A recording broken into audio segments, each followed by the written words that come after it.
So I've been going through a phase of writing about whales because I think whales are great metaphors for everything in life. So yeah, this is a poem called Thalassophobia because as much as I love whales, I'm deeply terrified of them. They're huge and I don't need to be close to them. So yeah, this is Thalassophobia. He was first mistaken for an unidentified island, another of the inlet's birthmarks obscuring the views of iridescent currents and bobbing stalks of kelp. It was not until a child on the spine of a local dock asked about the parade of gulls. Humpback, sperm, some argued it could be a manatee, but the bloat was all the same.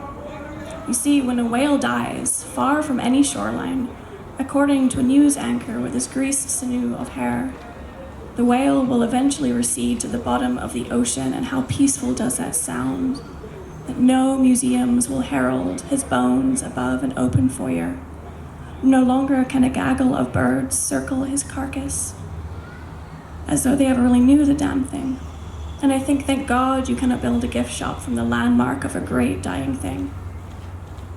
Thank God, all we are capable of doing is watching the blubber, and all things in between, succumb to the darkening water where it has always belonged. Oh God, I was not speaking loud enough. Can you hear me better now? Perfect. So I've only got a few poems to share because I'm chronically ill-prepared for anything.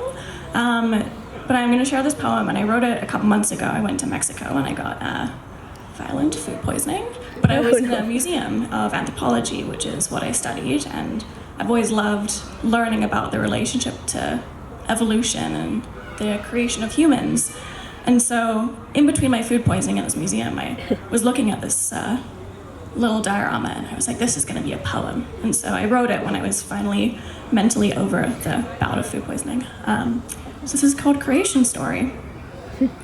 Julia and I sit beneath the soft tide of light, admiring a poorly sculpted diorama with threads of paint exposing the mache of a balding pasture, where 1,000 mothers before us kneel as punctuation. Above them, instead, a sky modeled of blue and constellations. This is a typeface creation story of land fertilized by fires and braided grass, napped stones, and I wonder about the origin of laughter. As though breaking open ice, how wounded hands still found the time to soften the land for all our feet, even now. Where is the story of joy through epochs? As though a flame in our chests, how did that begin?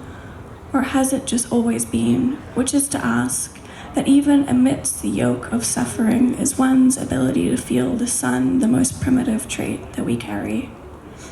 Thank you.